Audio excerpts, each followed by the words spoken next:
So today we're going to dive into the story of Wuppertal's miniature land, also known as WUMILA. And look, this isn't just a story about tiny trains. It's really about a dream that took more than 50 years to build, and it proves that some passions, well, they're meant to last a lifetime. You know, it's a question we've probably all thought about at some point. But for one man, letting that dream just fade away, that was never an option. Instead, he decided to build an entire world around it. And his story shows that some visions are absolutely worth the wait. And it all started with one single, powerful moment. And it all started right here. For a young Andreas Bergermann, getting to sit in a real locomotive for just a few meters, that was everything. That one simple experience lit a fire that would honestly shape the rest of his life. So you can imagine, that spark, it didn't just flicker and die out. Oh no, it grew into this roaring fire. What started out as a fun little childhood hobby slowly transformed, over decades, into a massive, serious personal collection. And when you look at the timeline here, you really start to get a sense of his dedication, right? I mean, from his very first train set when he was 6, to building his own layouts by 12, and then get this, as a teenager, he'd buy up the collections of his friends when they got interested in other things. For over 50 years, he was just quietly building the foundation for something so much bigger. And then, after all those decades of collecting, one simple comment, just a casual suggestion from a neighbor, planted a brand new seed. It was this idea that maybe, just maybe, this deeply personal hobby could become something to share with the entire world. And that one little idea, it just took off. It completely transformed everything. It wasn't just one guy's hobby anymore. The dream went public, and this amazing community of passionate volunteers came together to turn it into a shared mission. You know what's so cool about this? The dream was totally contagious. It wasn't just for lifelong train nerds. You had people like Cornelia, who was a claims processor. She had zero background in model making, but she heard about the project, and she was just completely enchanted by the vision. She just had to be a part of it. Okay, so let's just try to wrap our heads around the sheer scale of what this team pulled off. It all started with a core group of about 20 dedicated volunteers. They got their hands on a former company canteen, basically a 750 square meter blank canvas, and just started to build this dream.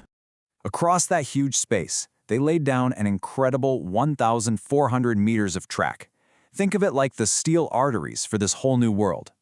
And to make it all work, to bring it to life, they installed 400 different railway switches to manage this vast, complex network.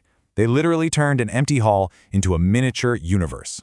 So with all that track and all that space, what did they actually build?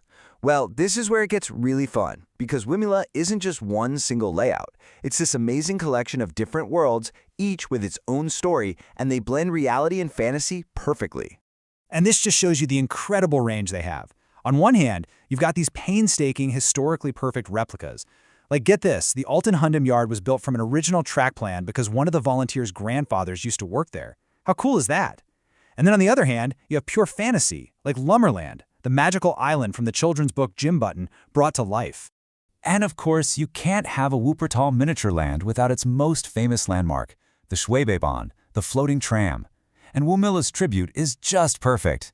I mean, you're greeted by an actual, full-size, original train car right at the entrance. And then inside, a perfect miniature version just glides above a tiny Wupper river. It's awesome.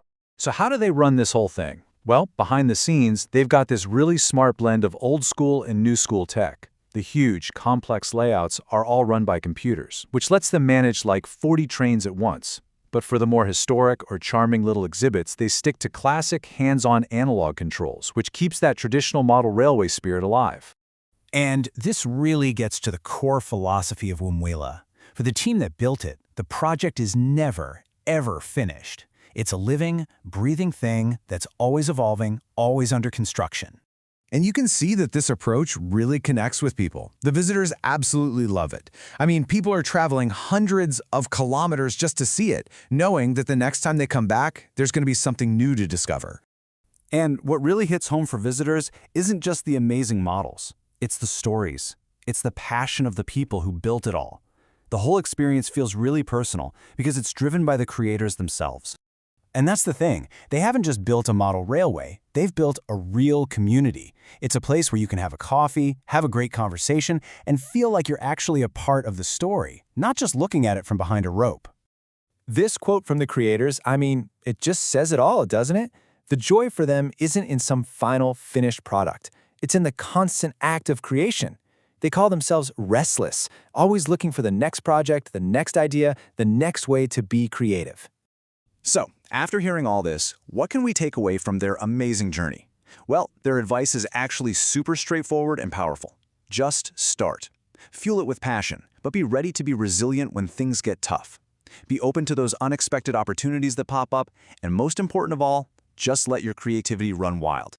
The whole story of WUMILA began with one person's dream in just a few meters of real-life track. It's such a powerful reminder that every huge, incredible project has to start somewhere small. Which kind of leaves us all with one final question to think about. What dream of yours is just waiting for you to lay down that first piece of track?